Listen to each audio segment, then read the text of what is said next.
Another one. They're all the same. Cause trouble, then play the victim. The dry, condescending voice of Police Officer Frank Kincaid cut through the quiet murmurs in Courtroom 3 of the Oakwood City Courthouse. The morning session had just concluded its first arguments, and the judge had called a 15-minute recess. The air was still thick with the smell of old paper, a faint aroma of coffee from the machine in the staff corner, and a lingering tension from the heated exchanges between the lawyers. Kincaid, in his crisply starched dark blue uniform, a neat white shirt collar showing, leaned against the dark oak-paneled wall near the exit. His arms were crossed over a chest puffed out partly from exercise, partly from the bulletproof vest underneath. His cold, scrutinizing eyes followed the back of a young black defendant being led down the hallway by another officer. The almost permanent smirk on Kincaid's lips deepened. A familiar thought ran through his mind. Another burden on society, wasting jail food. He believed he had the ability to read people and judge their character in mere seconds. Those standing nearby, a few lawyers quickly conferring with clients, some court reporters taking notes, overheard Kincaid's remark. Some frowned discreetly, others pretended not to hear, continuing their work. That was Kincaid. Anyone who had worked there long enough knew his ways. Suddenly, a calm, steady voice, not loud but clear enough to cut through the mixed sounds, came from the public gallery nearby. Officer, I believe such comments are inappropriate, especially in a place like this, where justice needs to be absolutely respected. The speaker was a black man, around 50, perhaps older. He wore a well-tailored charcoal gray suit, not overly expensive but neat and fitting. His short hair, flecked with gray at the temples, highlighted a high, intelligent forehead. His eyes, behind thin, metal-rimmed glasses, looked directly at Kincaid, calm yet firm. Frank Kincaid froze for a moment. He wasn't used to anyone, especially a stranger, and a black man at that, openly lecturing him, particularly while he was in uniform and on duty. A feeling of being challenged, of being disrespected, surged rapidly, sending blood rushing to his face. He pushed himself off the wall, his heavy footsteps deliberately loud on the wooden floor. He advanced towards the man, his gait somewhat swaggering, like a predator approaching prey. "What did you say?" Kincaid's voice dropped, lower than usual but full of menace. "Are you teaching me how to do my job, pal? Or are you one of them and feeling guilty, feeling the need to speak up for them?" He stopped directly in front of the man, uncomfortably close, deliberately invading his personal space. One hand remained crossed over his chest. The other was relaxed, but his thumb was casually hooked onto his utility belt, near his familiar Glock 19. It was a half-unconscious, half-intentional gesture, an unspoken threat. The air around them seemed to thicken. A few people quickly turned away, feigning busyness with their phones or papers, not wanting to get involved. Officer Frank Kincaid, who always saw himself as the keeper of order. What was he thinking? Behaving like a thug in a public courthouse, where the sanctity of the law should be paramount. Was he aware that his actions were digging his own grave? And the other man, with his ordinary appearance but dignified demeanor? Why did he dare to directly confront a police officer who was clearly hostile and seemingly ready to use force? Was his courage an unnecessary recklessness? Or was there something else behind it? The man remained seated, showing no sign of wavering or fear in the face of Kincaid's aggression. His eyes, calm and deep, stayed fixed on the officer. He didn't respond to the contemptuous provocations. His silence was like an invisible shield, a deliberate disregard that seemed to further challenge Kincaid. He was used to people bowing their heads, showing fear when he raised his voice. What? Silent now. Kincaid sneered, a twisted smile revealing teeth slightly yellowed from smoking. Used to causing trouble and then running away, huh? Or can't you speak proper English to argue? He deliberately spoke loudly, glancing around at the others as if seeking agreement, but only received averted gazes or fleeting looks of concern. No one wanted to mess with Frank Kincaid when he was riled up. A young court clerk named Maria Rodriguez, of Puerto Rican descent, turned pale witnessing the scene. She knew Kincaid. Almost everyone who worked regularly at the courthouse knew Kincaid's reputation. A bully who threw his weight around, particularly prejudiced against non-whites, and frequently made offensive remarks. She had heard him comment on an Asian lawyer's accent or mock a Native American witness's attire. Maria gripped her pen tightly, her lips pursed, about to step forward, to say something to de-escalate the situation. She couldn't stand this injustice, but when Kincaid's sharp, knife-like gaze flicked towards her, a cold, warning look, Maria felt a chill run down her spine. She quickly ducked her head, took a step back, and continued to pretend to arrange a stack of files on her desk with slightly trembling hands. Her fear, the silence of the others, seemed to further embolden Kincaid. He felt like he was king here, at least in this little corner of the courthouse, where he could freely exercise his covert power. The man in the gray suit still offered no reply to the fresh provocations. He just observed silently, like a scientist studying a strange specimen. His gaze swept over the shiny metal nameplate on Kincaid's uniform. Officer F. Kincaid, Oakwood Police Department, badge number 714. Then he looked down at Kincaid's gleaming black leather shoes, standard-issue combat boots, but the sole was slightly worn on the right heel, perhaps from a habit of shifting his weight. He noted Kincaid's stance, chest puffed out, shoulders pulled back exaggeratedly, the way his rough fingers tapped unconsciously on the grip of his gun. He also didn't miss the people around them. An older defense attorney, Mr. Abrams, whom the man knew as a respected voice in the local legal community, shook his head wearily but then turned away, burying himself in his files. Another court security officer, a large man named Johnson, who should have intervened, was standing a few feet away, pretending to be engrossed in looking out the window, feigning deafness to what was happening. A few citizens attending the trial whispered among themselves, and then fell silent when Kincaid shot a hostile glare in their direction. All these small details, the reactions, the silences, were quietly registered, analyzed, and stored by the brain of the man in the gray suit. A dry electronic bell chimed, signaling that the court session was about to resume. Kincaid shot the man one last glare, a look promising to talk later, before reluctantly turning on his heel and returning to his usual post near the doorway. He told himself he would have to teach this black guy a lesson when he got the chance, to show him that not just anyone could challenge a police officer like him. The man in the gray suit also rose slowly, adjusted his jacket and the subtly patterned navy blue silk tie, then returned to his seat in the public gallery, his composure unchanged. Throughout the rest of the morning session, he sat upright, back straight, hands resting on his lap. Occasionally, he would raise a hand to stroke his chin, a common gesture of someone in deep thought. Outwardly, he looked like any other citizen attending a trial, perhaps a relative of the defendant, a law student, or simply a concerned citizen interested in court proceedings. But there was something different in the way he observed, an almost absolute concentration, not just on the case being tried, but on everything around him, especially on Officer Frank Kincaid. Kincaid, despite trying to appear professional and focused on maintaining order in the courtroom, couldn't help but notice the man. Every time his gaze inadvertently swept across the public gallery, he saw him. And an uneasy feeling, a vague annoyance, welled up inside.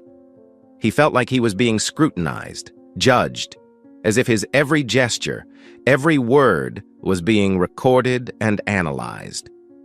He tried to ignore it, telling himself it was just his imagination, that the guy was nothing.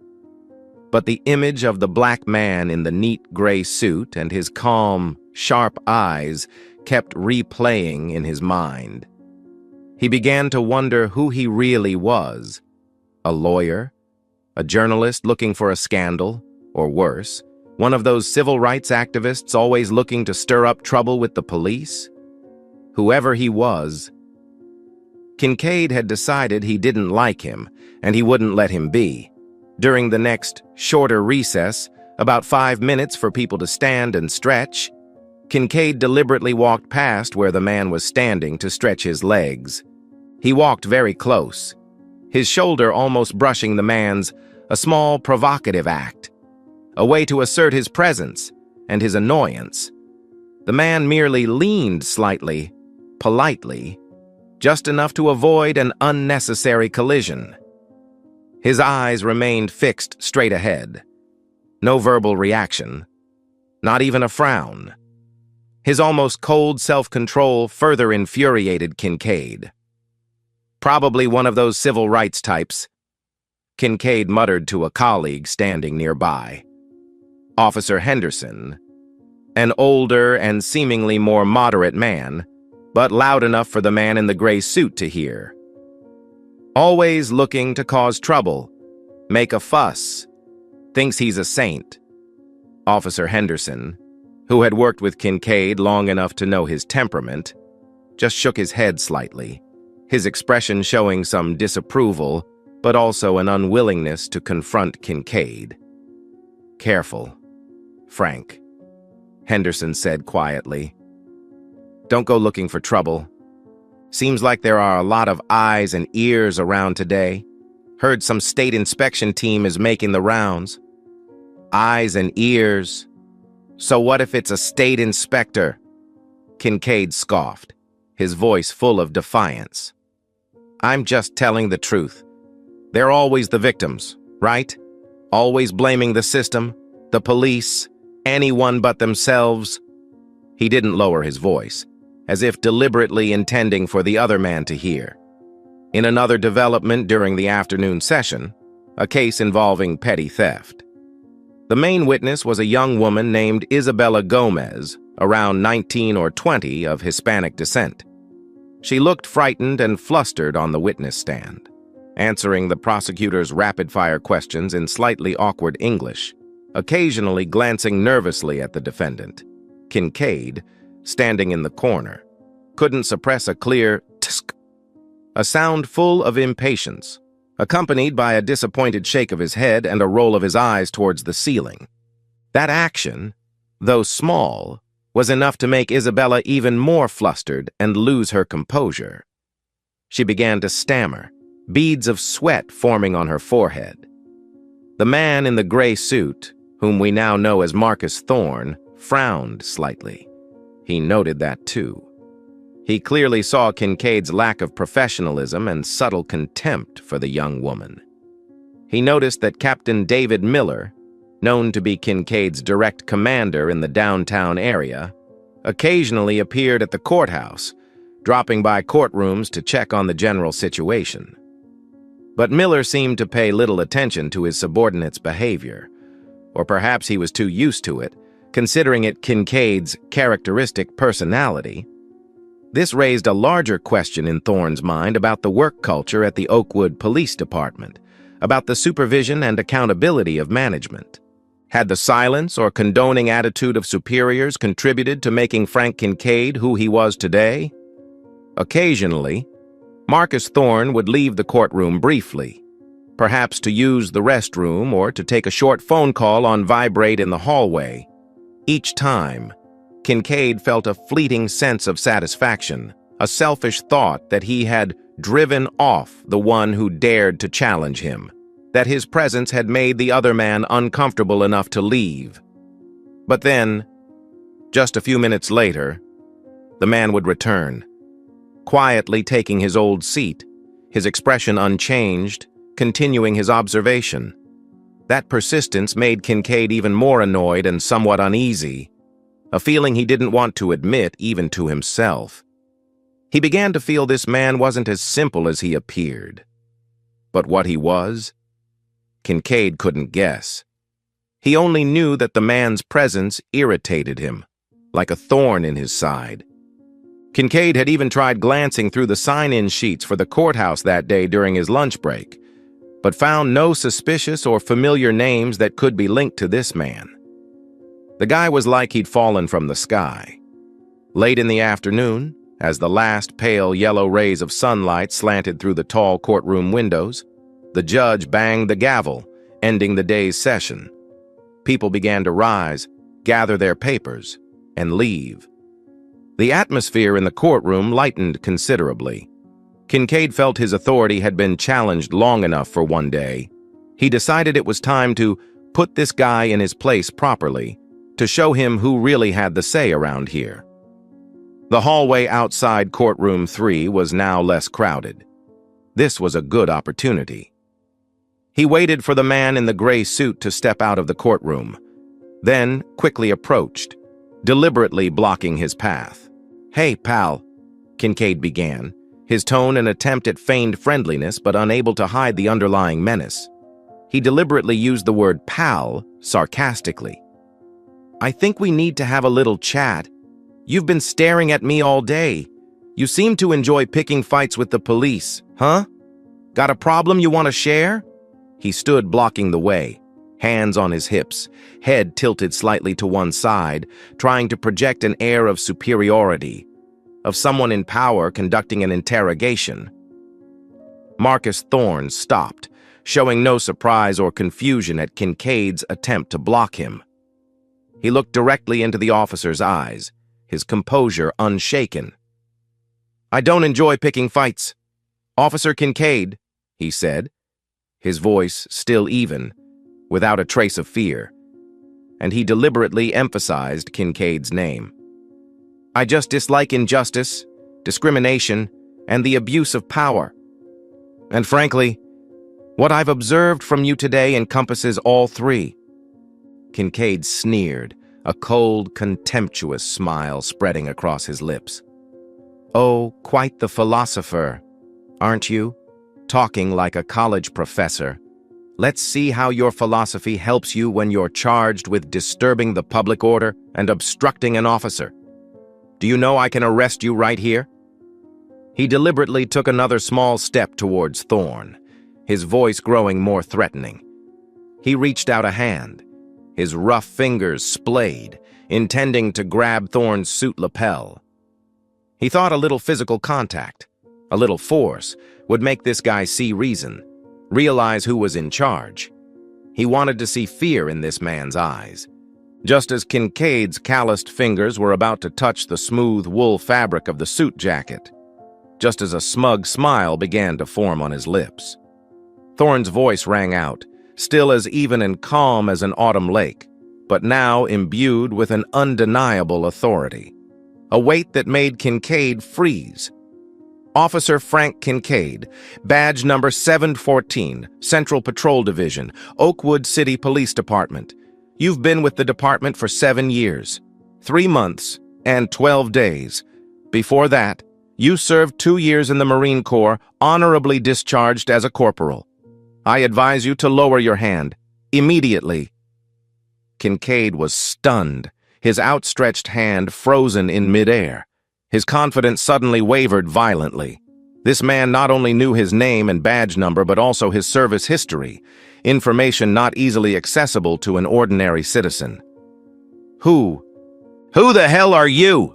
he stammered, trying to maintain his tough facade, but his voice had lost its initial arrogance, replaced by a hint of confusion and suspicion.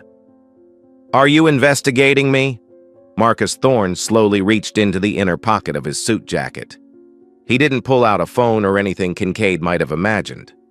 Instead, he withdrew a small jet-black leather wallet, the kind used for credentials.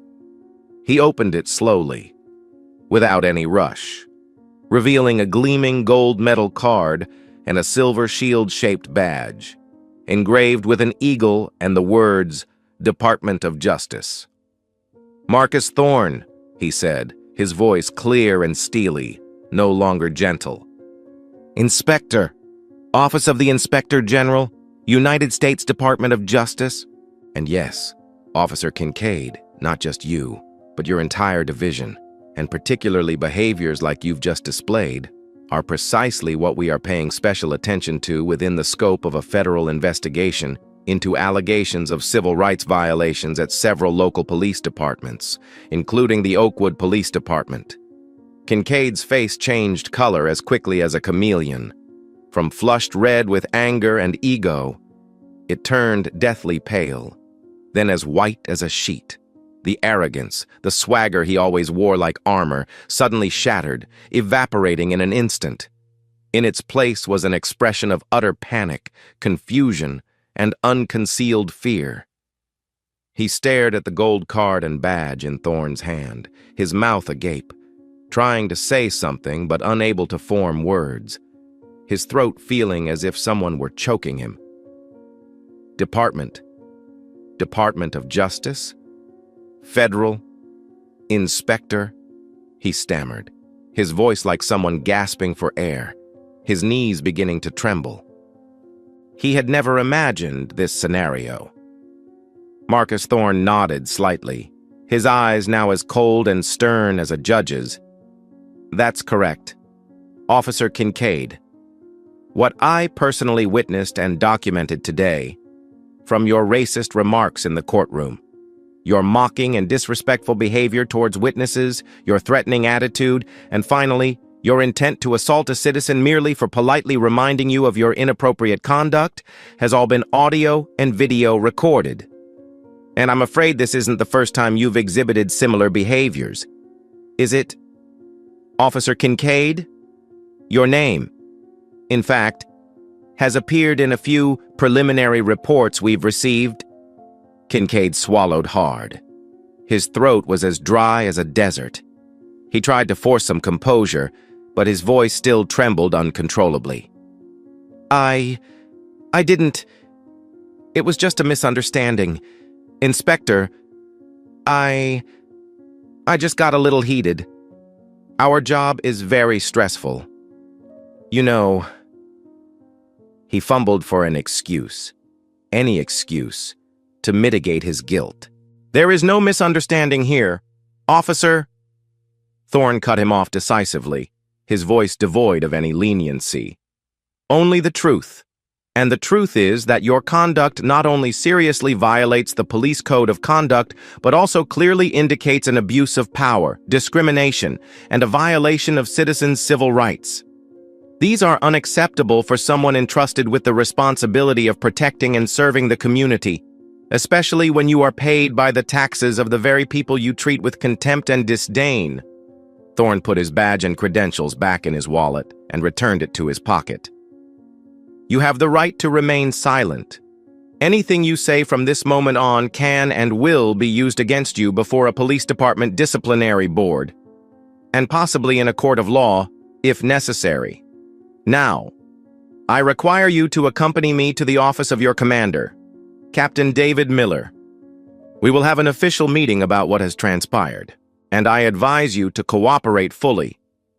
Frank Kincaid stood rooted to the spot in the empty hallway. His world seemed to be turning upside down, collapsing before his very eyes.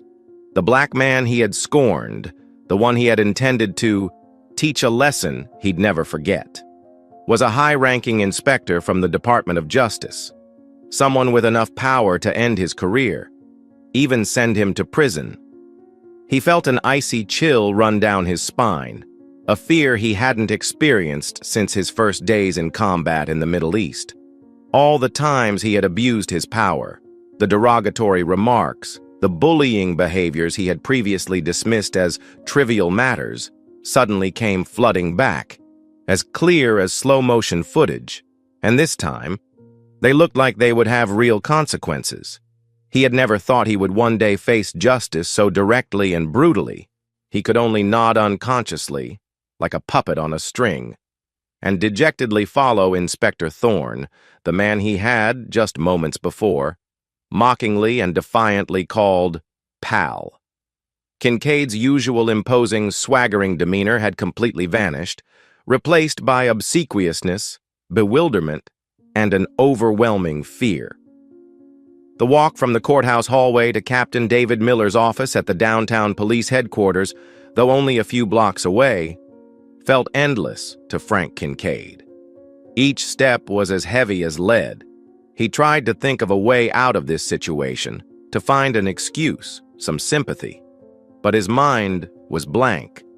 He glanced at Inspector Thorne walking beside him, the man still maintaining a cold, emotionless expression, his stride steady and determined. Kincaid tried to make conversation. "Inspector, could we perhaps talk privately for a moment? Maybe I can explain." "We will have ample time to talk, Officer Kincaid," Thorne replied, without looking at him. "In an official capacity, with your superior present." Captain David Miller's office was on the second floor of the old red brick police headquarters, a standard mid-level manager's office, somewhat cluttered with high stacks of unprocessed files on the desk, a large map of Oakwood City pinned with numerous markings on the wall, and a few framed commendations hanging neatly. Captain Miller, a large man with short, salt-and-pepper hair and a carefully trimmed, thick mustache, was frowning over a new homicide report when his personal secretary, a middle-aged woman named Brenda, entered to announce that Inspector Thorne from the Department of Justice and Officer Kincaid wished to see him unexpectedly. Miller frowned slightly, sensing something was wrong. The Department of Justice? And Kincaid? This combination did not bode well. When Thorne and Kincaid entered, Miller immediately noticed his subordinate's unusual demeanor. Kincaid looked like he'd seen a ghost, his face pale, head bowed, eyes avoiding Miller's direct gaze. Thorne, in contrast, was perfectly calm and professional. He introduced himself briefly, presented his credentials, and then stated the purpose of the meeting. "Captain Miller," Thorne began, after Kincaid was instructed to sit in a simple wooden chair opposite Miller's desk, while Thorne remained standing, naturally creating an air of authority. "I am here today as an inspector from the Office of the Inspector General, United States Department of Justice. During the course of my oversight duties at the Oakwood City Courthouse this morning and afternoon, I personally witnessed some extremely concerning behavior by Officer Frank Kincaid under your command." Thorne recounted in detail, clearly and objectively, without omitting any important facts. What had transpired, from Kincaid's racist comments about the black defendant in the courtroom, the confrontation when Thorne politely reminded Kincaid, the subsequent threatening attitude and derogatory remarks, Kincaid placing his hand on his gun as a threatening gesture, and finally, the intent to assault Thorne in the courthouse hallway. He didn't embellish or exaggerate, merely presenting the facts as they were, in a professional, emotionless tone, as if reading a report. He also emphasized that the entire exchange in the hallway had been recorded by him. Captain Miller listened, his expression growing increasingly grave and somber. He stroked his mustache, a habit when he was under stress. He glanced at Kincaid, who was staring at the floor, wringing his hands like a guilty child. "Frank," Miller began, trying to maintain his composure but unable to hide his growing disappointment and anger. "Are the things Inspector Thorne just described true?" Kincaid looked up, his eyes now filled with desperation and pleading. "Captain, I admit I might have been a bit out of line. It was just a really bad day. Work pressure, you know. Captain, maybe I overreacted." He tried to seek sympathy from his superior. A bad day does not justify racist remarks, threatening a citizen, or deliberately tarnishing the image of an entire police department. "Officer Kincaid," Thorne interjected, his voice still moderate but firm, allowing no evasion. Especially when such behavior occurs publicly in a legal institution, in front of multiple witnesses. Captain Miller, I also want to inform you that my presence at the courthouse today was not entirely coincidental. Our office has received several anonymous and public complaints regarding the attitude and conduct of some officers in your department over the past few months. Officer Kincaid's incident today, unfortunately, only adds to those concerns and confirms some of the initial information we had. Thorne's words were like a bucket of cold water thrown in Miller's face. He understood this was no longer an isolated incident, a momentary lapse by a headstrong officer. The reputation of the entire Oakwood Police Department and his own career were now under serious question. Inspector Thorne, Miller said, his voice now somewhat tense and formal. I am very sorry for what has happened. I assure you that we will look into this matter with extreme seriousness and without any cover-up. Such behavior is completely unacceptable in our force. I trust that is the case, Captain, Thorne replied, looking Miller directly in the eye. According to procedure, and given the seriousness of this incident, I request that Officer Kincaid be immediately suspended from duty while a formal internal investigation is conducted. The Office of the Inspector General will closely monitor this investigation to ensure transparency, objectivity, and appropriate punishment if the allegations are verified.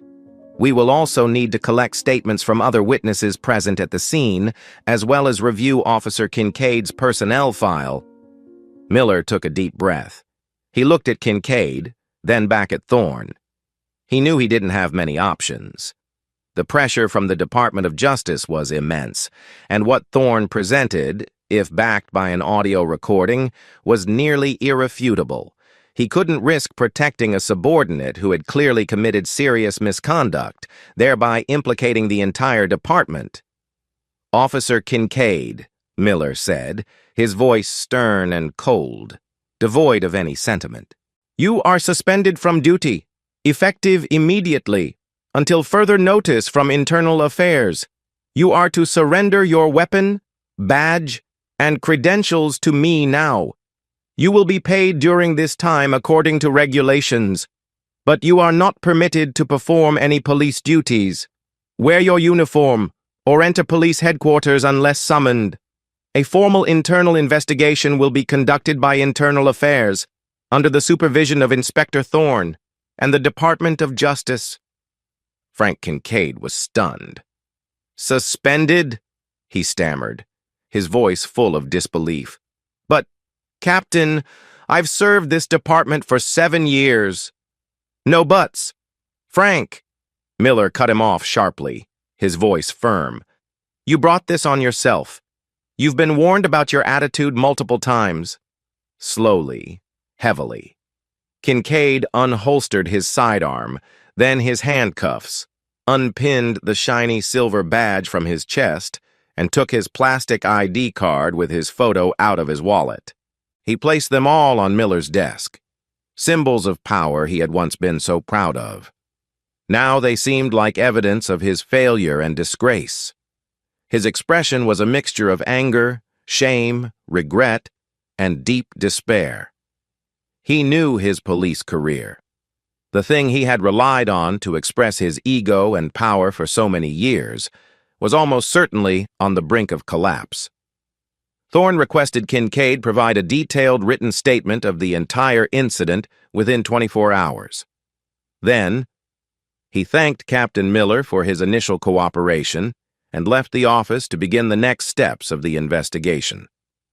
Kincaid was left alone in the office with Miller, facing his superior's disappointment and anger, and more importantly, facing the unavoidable consequences of his own foolish and prejudiced actions. Miller said nothing more, just looked at Kincaid with cold eyes and then motioned for him to leave. In the following days and weeks, Inspector Marcus Thorne and a small team of 2 other investigators from the OIG worked professionally and tirelessly with the Oakwood Police Department's Internal Affairs Division. They didn't rely solely on Thorne's testimony and audio evidence, but actively sought out and interviewed other witnesses who were present in the courtroom that day. The young court clerk, Maria Rodriguez, initially quite timid and fearful of retaliation, after being reassured by Thorne and the federal investigators about confidentiality and encouraged by the seriousness of the investigation, provided very detailed and courageous testimony. She not only confirmed Kincaid's words and attitude in the incident with Thorne, but also recounted many other times she had witnessed Kincaid bullying, demeaning, or discriminating against other citizens, especially minorities.